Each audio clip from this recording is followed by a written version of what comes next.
Let's take our Bibles and turn back to the Old Testament book of Daniel in the 9th chapter. And I'll just tell you right up front today, there's a lot of teaching in what we have to deal with today. So I hope you're ready to learn.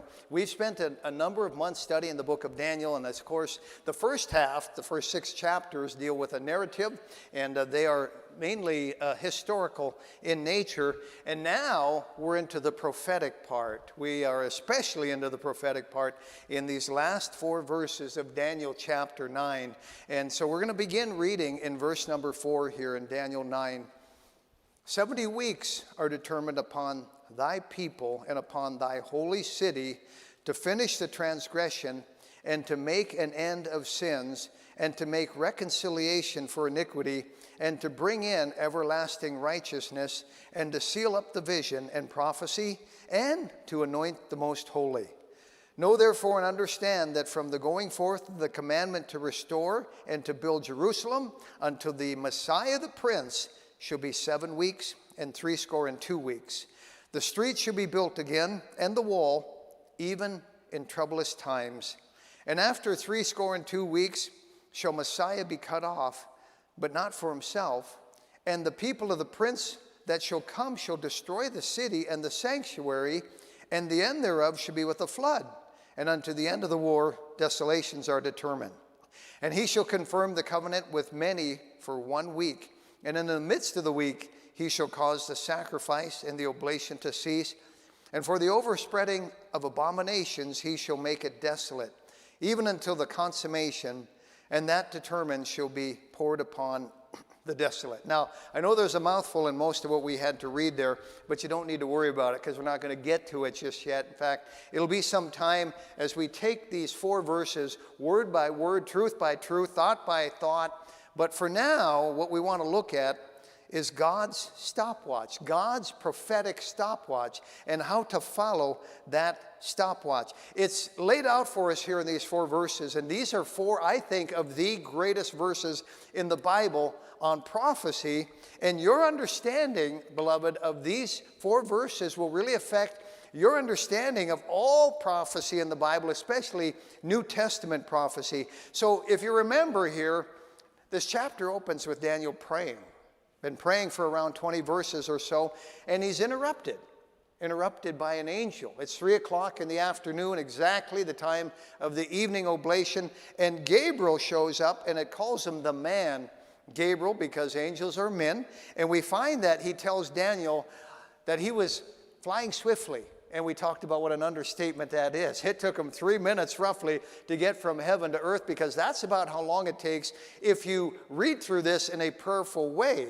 And angels fly because they're not omnipresent. Just think about that. They're not everywhere. They can only be one place at a time. God's omnipresent, but an angel isn't. So the angel has to fly. It takes him 3 minutes, and we would say that's cruising, right? That's flying.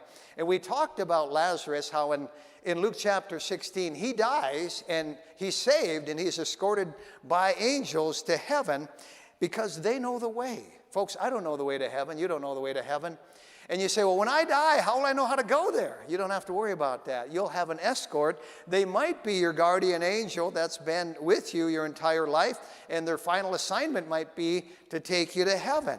You know, I've heard it said, and I've probably even preached it, that the first face we shall see when we die is the Lord Jesus Christ. But could it be that the first face we'll see is an angel, and he'll take us to be with the Lord according to the Bible? It's a 3-minute ride, but that might be because Gabriel was really cruising, and maybe they'll slow it down a little bit for us.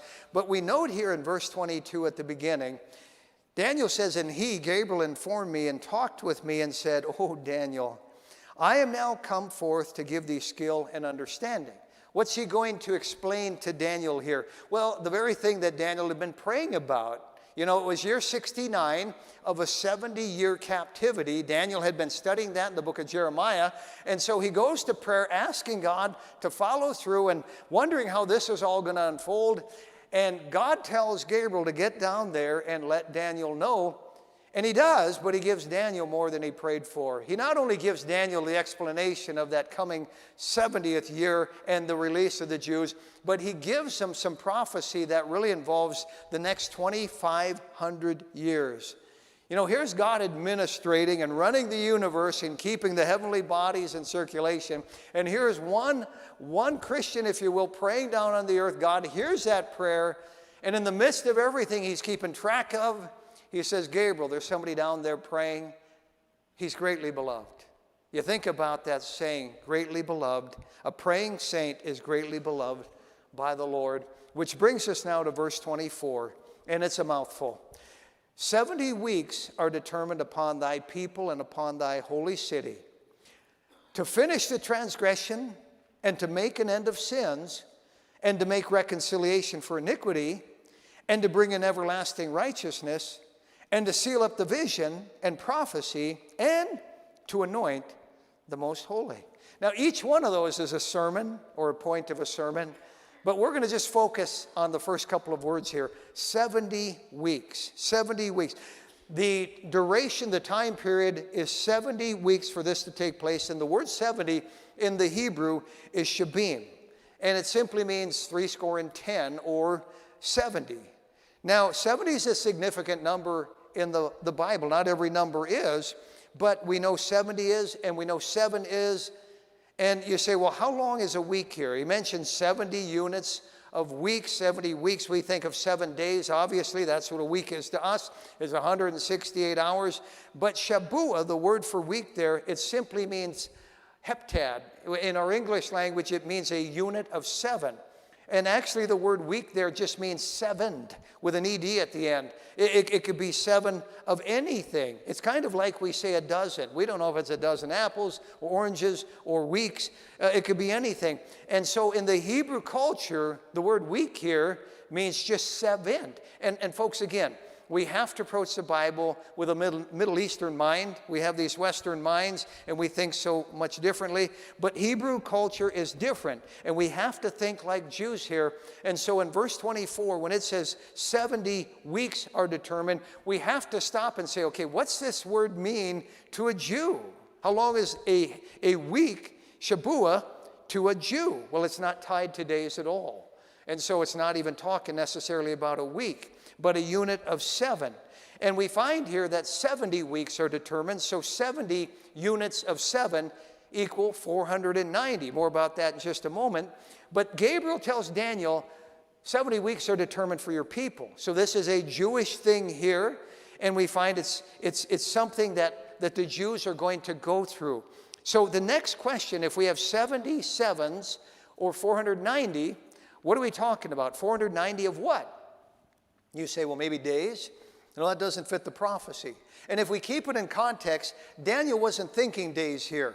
In fact, as he starts out, he's thinking years. He says, we are in the 69th year of our captivity here in Babylon, and I read where it's going to be one more year. So in his mind, he's got years on his mind. And so it's not days, it's not weeks, it's not months. They don't fit the prophecy. And we really know that now that, I guess with 2020 hindsight, we look back and see exactly what happened in the duration of this in years.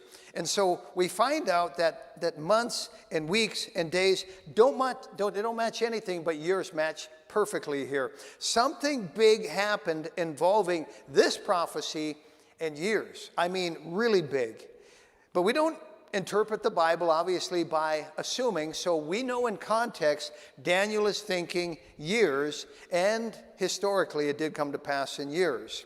And so in backing up to verse 1, it says, in the first year of Darius, there is a year. In verse 2, in the first year of his reign, I, Daniel, understood by books the word of the Lord that came to Jeremiah, that he would accomplish 70 years in the desolation of Jerusalem. And so what Gabriel is saying here is, yes, you're going to be in Babylonian captivity for 70 years, but this is 7 times longer than that. In context, that's the point. 70 times 7 years is determined upon the Jews. Again, God deals in 7, 70, and by the way, even in 490 quite a bit. If you study the Bible, you find the very first Jew is Abraham. And from the time of Abraham until they went in, the Jews went and conquered the promised land, Canaan land, was 490 years. And then if you take from the conquering of the promised land, or basically Joshua, up until the time of the kings, you overpass the judges, you come into the time of the kings, Saul, David, that's another 490 years. And then from that period, David to the Babylonian captivity is 490 years. And you say, what's with this? Well, what God is saying to Daniel is there is another significant 490-year time period that your people are going to have to go through, but it's not all in a row. More about that in just a moment. But modern Orthodox Jews, even reading Daniel chapter 9, determined this time period to be 490 years. I mentioned being in Nevada a few years ago and encountering an Orthodox rabbi Jew in a mall and witnessing to him and showing him, verses about the Messiah. Isaiah 53, Psalm 22, Psalm 69. And every verse I would show him, and there's over 300 of them in the Old Testament, every verse I would show, he would just shrug it off and say, okay, that's talking about Jesus, but you haven't proven to me he's the Messiah. And I went, okay. And so I'm racking my brain, and Daniel 9 comes to mind. Now, he would only read the Hebrew. He had the Old Testament. He had an Old Testament Hebrew Bible. And I said, turn to Daniel chapter 9. Of course, they don't have the chapter divisions like we have, so we had to kind of look for it. And he came to verse 24 of Daniel chapter 9, and I expected him to say 70 weeks. And he's reading it out loud, and he says 490 years are determined. I'm thinking to myself, what does that say? And even in the Jewish Bible, it says 490 years. I proceeded from there, and I'll tell you the story more at another time. We have more time. But to tie in the Messiah with that, and he was scratching his head because in verses 24, 25, and 26, it refers definitely to the Messiah, but it gives him the time period that Jesus Christ walked the earth. I left him with that and really never got his name or phone number. I really don't know what came of it. But in order to figure out a timeline or a time frame here, we have to figure out how many days are actually in a year. And you say, well, duh, Pastor, how old are you? We all know, we learned in kindergarten there are 365 days in a year, and that's true. That's our solar year, and it's 365 days, 5 hours, 48 minutes, and 47.8 seconds to be precise. And we would just say, well, it's 365 and a fourth days every year. And that's the reason we need a leap year to kind of get us caught up every 4 years. Otherwise, we would be off.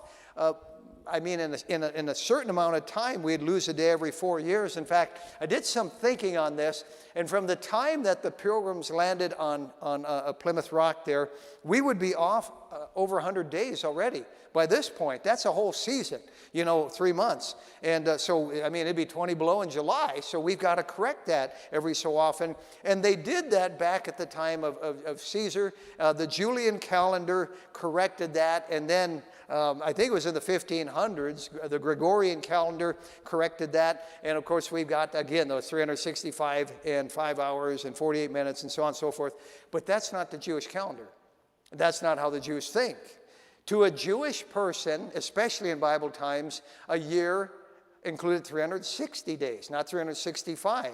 And keep in mind, this prophecy is not for Gentiles. It's not for even Christian people. Gabriel said, thy people and thy city. So we have to work with the Jewish calendar biblically. And biblically, the Jewish calendar is 360 days. Historically, it's been 360 days back at that time.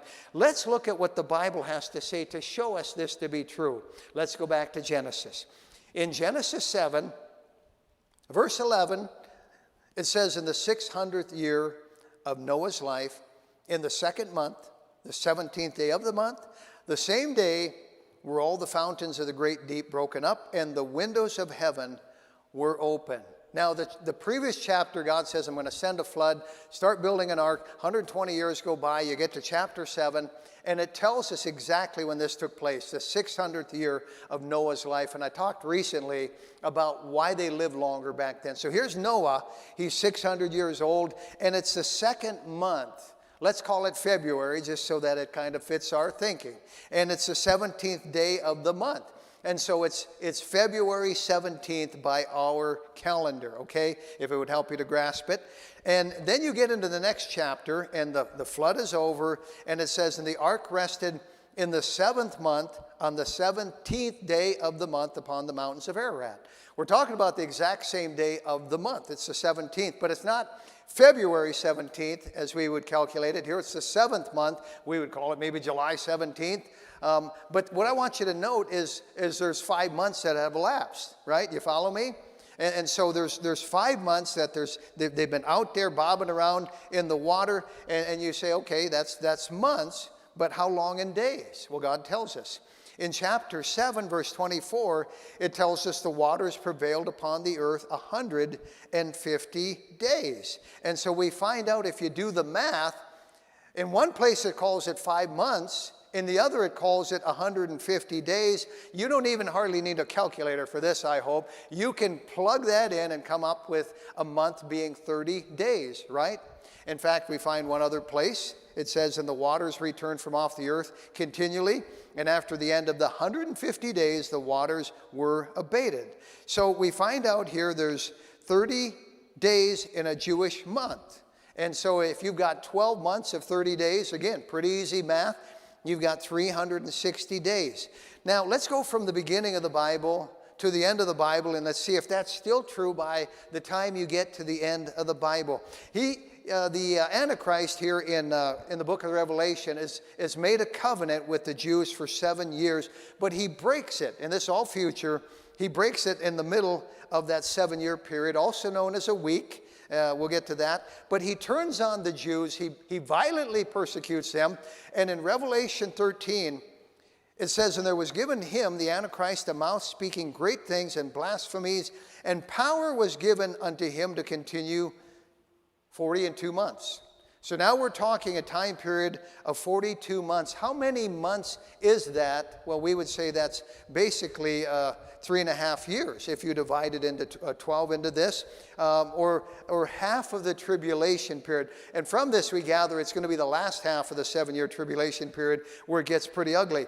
Well, Revelation 12 tells us, and the woman, that's Israel, it's a picture of Israel, don't have time to explain that, fled into the wilderness, that is from the Antichrist, where she hath a place prepared of God, that they should feed her there 1,260 days. So now we have this translated into days for us, 1,260 days, or 1,260 days. But it's the same time period we're talking about, the last 3.5 years of the tribulation period. So if you take now this 1,260 days and you divide it by 42 months, because we see in the previous chapter, or the chapter after, it was 42 months, you come up again with a month having 30 days to the Jews. And by the way, this place here, this place of protection, might be Petra, but more about that later.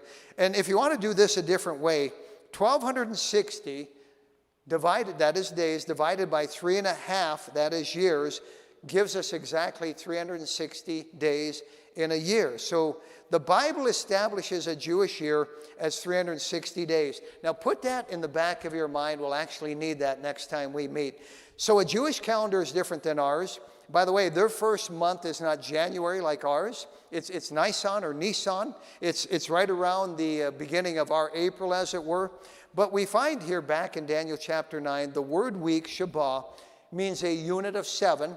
And from this we derive 7 years. So 77s are determined upon thy people, or 490 years, Gabriel says to Daniel, are determined upon you, the Jewish people. And here's the Jewish year with 360 years, or 360 days. So what exactly when did this 490-year period begin? This is so important. Because like my Jewish rabbi friend in Nevada, the Jews today are still waiting for the Messiah. Did you know that? They rejected Jesus as the Messiah. That was the heartbreak of Paul. He said, my heart's desire and prayer to God for Israel is that they might be saved. And Paul himself knew what it was like to be blinded. And in fact, scales fell off his eyes. And those 333 prophecies in the Old Testament came alive to him. And he said, how could I have missed it? It's so obvious. So Jews since the time of Christ have still been waiting for their Messiah. And they're still waiting for him today. But one fact changes all of that. Daniel 9:24. If we understand the timeline of this, we know that Christ lived exactly at the time the Messiah had to come. And when he made his entry into Jerusalem, more about that next time, he fulfilled that. So here's this passage, and it's just dripping with Messianic prophecy. In fact, would you note with me in verse number 24, toward the end, it mentions 70 weeks are determined upon thy people, and at the end to seal up the vision and prophecy and to anoint the most holy, capital H. And so there's 490 years determined that have to elapse to anoint the most holy. More about that later, but we know that's Christ. And then in verse number 25, it mentions in the middle here, unto Messiah the Prince. Notice the word Messiah. Messiah. You say, well, it's all over the Bible. No, it's not. Notice in verse number 26, and after that 62 weeks shall Messiah be cut off. You say, there it is again, Pastor. It's all over the Bible. No, you just looked at the only two places in the Old Testament where you find the word Messiah. Did you know that? I mean, you may have thought Messiah is all over. It's not. It's mentioned twice in the Old Testament. That's why this is a really important passage. And it's mentioned twice in the New Testament. That's it. It's spelled a little different in the New Testament. It's Messias with an S at the end instead of an H. But the word Messiah is not found all over the Bible. Now, we know it means anointed one. We know it means Christ. We know it means Savior of the world. And we use it a lot like, well, it's all over the Bible. It's not. That's how important this passage is. And that's why I say I don't know of any other passage that is dripping with more evidence of Christ being the Messiah than this one. This one. And it's the reason we need this passage in order to defend the faith. Now, we want to identify the time period that the Messiah is going to be on the earth. And it all hinges upon when this 490-year period would begin. So let's pinpoint when the 490-year period begins. Here in Daniel chapter 9, go back to verse number 1.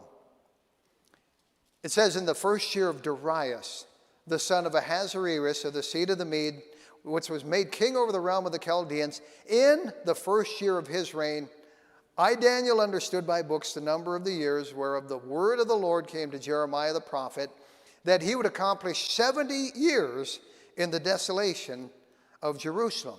So 69 years prior to this, Jerusalem had been ransacked, it had been destroyed by Nebuchadnezzar, and it had sat like that for nearly 70 years. So we know our timeline according to verse number 1. It's the first year of Darius, the son of Ahasuerus. He defeats the Babylonian kingdom, and you know when that took place, that drunken feast with Belshazzar, and now we find that there's a new king in power. And back to verse 25 of this chapter, it says, know therefore and understand that from the going forth of the commandment to restore and to build Jerusalem unto Messiah the Prince shall be 67 weeks. So here it is, 69 years into the Babylonian captivity, 1 year to go until they are released. And we find out here that from the time the decree is given to the Jews to go back and to rebuild the city up until the Messiah comes and it makes his appearance, according to the last part of verse 25, shall be 7 weeks and 62 weeks. Now, what's a score? Well, that's 20.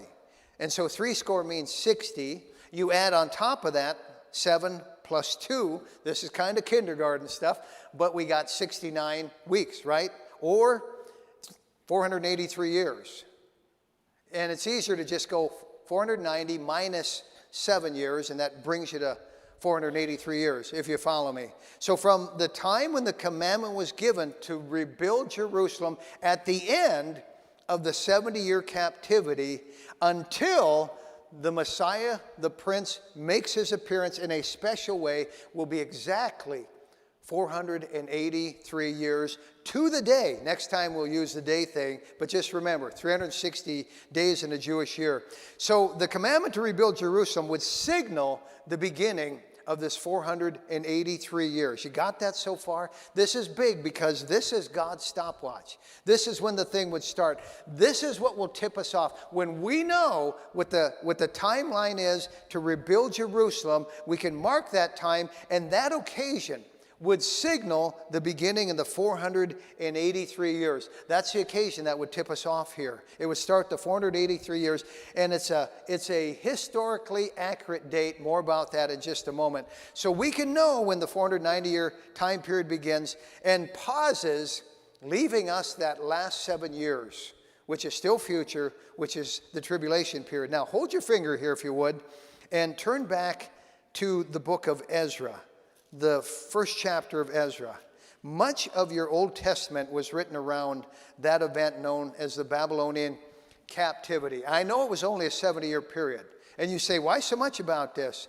Well, it's the hub of a lot of prophecy. In fact, much of what the major and the minor prophets have to write about is connected to this event. Now, let me show you something here on the overhead, and I got this from Dr. Venom just today. It's hot off the email. Ezra 1 and 2 took place from 539 to 537 BC, and it involves the return of the Jews.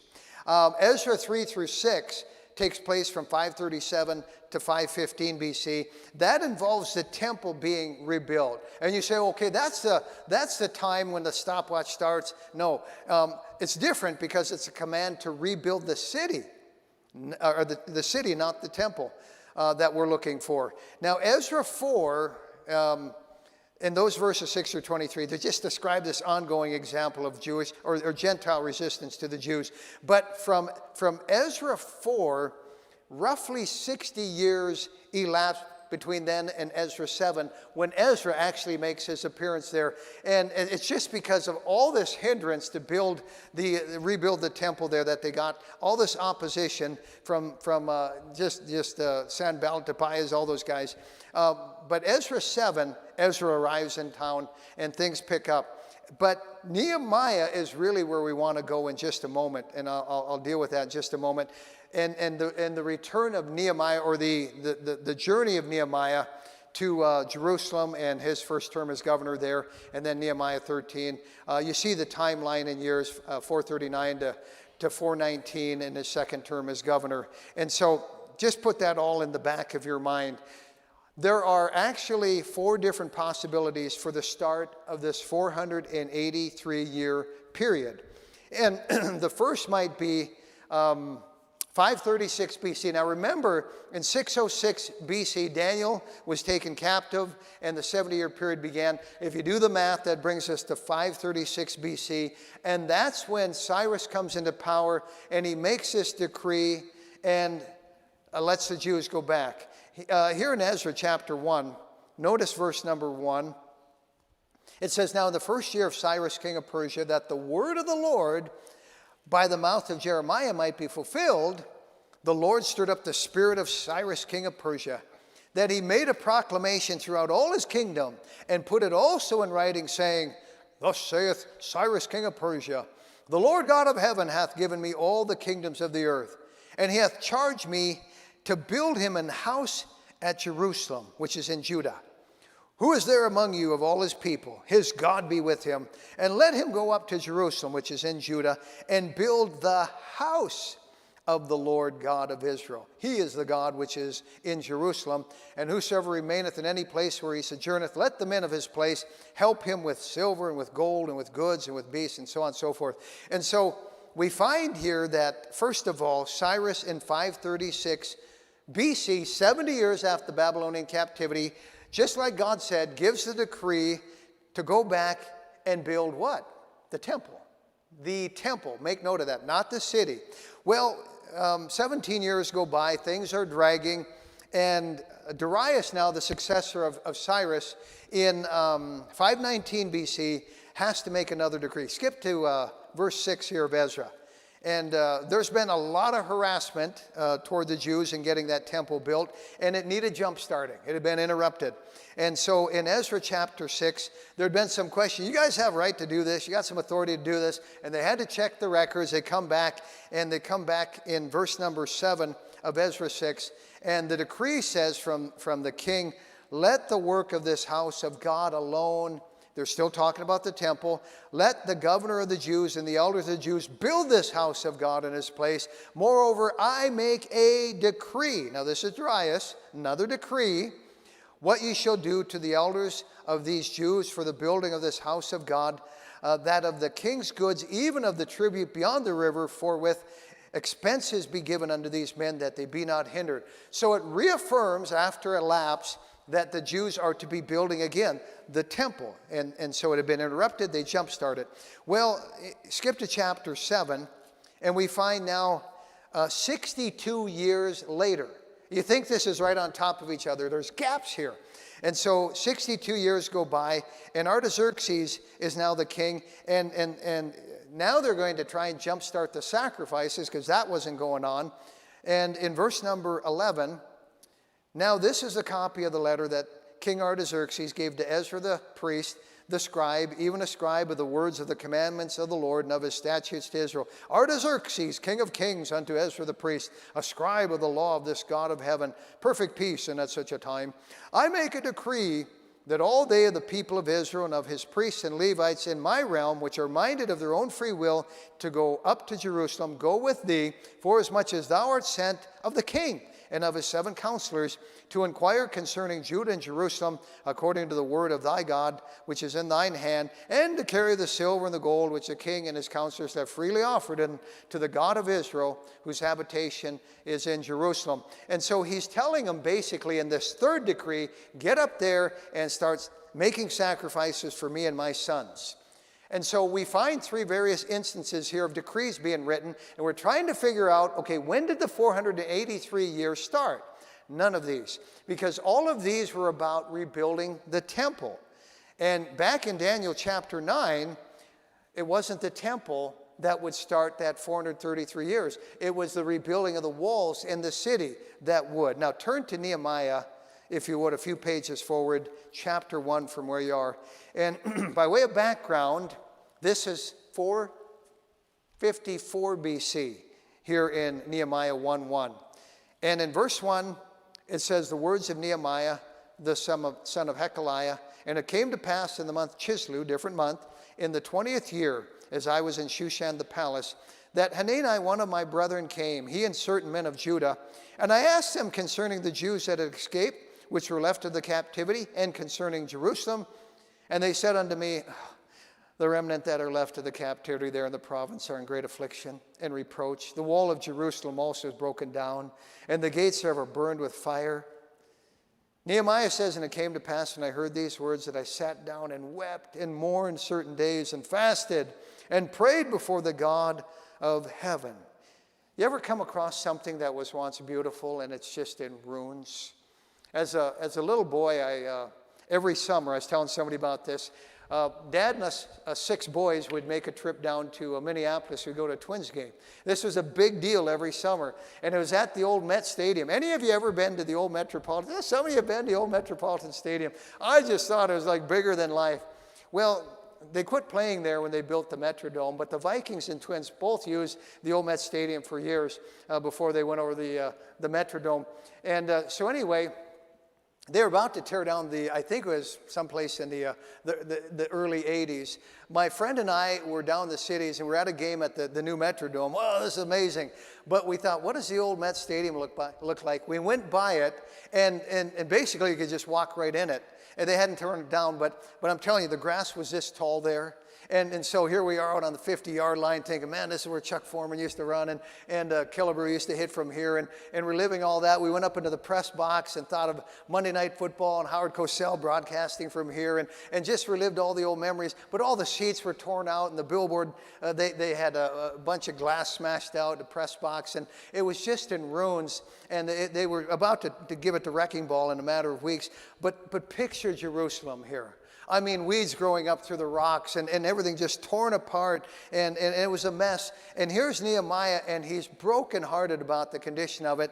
And in verse 4, he says, and it came to pass when I heard these words that I sat down and wept and mourned certain days. He went to mourning and fasting.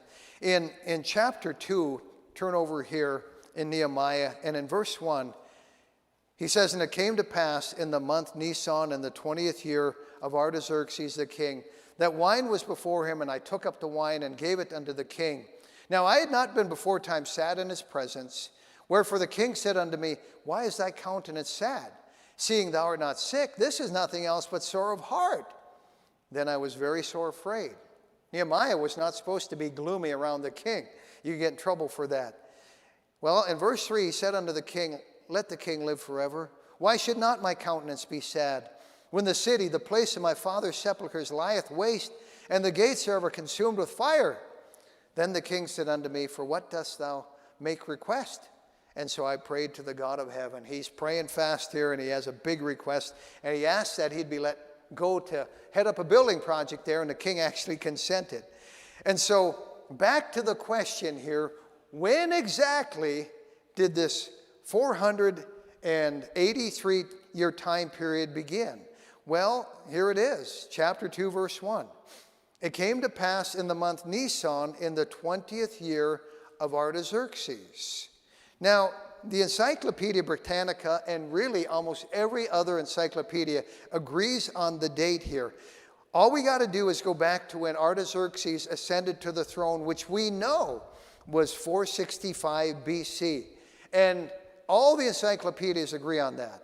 And then we read verse 1 of chapter 2 here, and it says, and it came to pass in the month Nisan in the 20th year of Artaxerxes. So if Artaxerxes, ascended to the throne in 465 BC, and 20 years now has elapsed, and he's into his kingdom here, that puts us at 445 BC. You go the opposite. You're heading towards zero, so you subtract the years from 465 BC. 20 years off of that brings us up to 445 years before the time of Christ. And we have our month. It's Nisan. Now, normally, if there's a date of the month, it'll give that date. We saw that back with Noah. It was the 17th, right? But we find when they don't in the Bible, it's assumed by the Jews that it's the first of the month.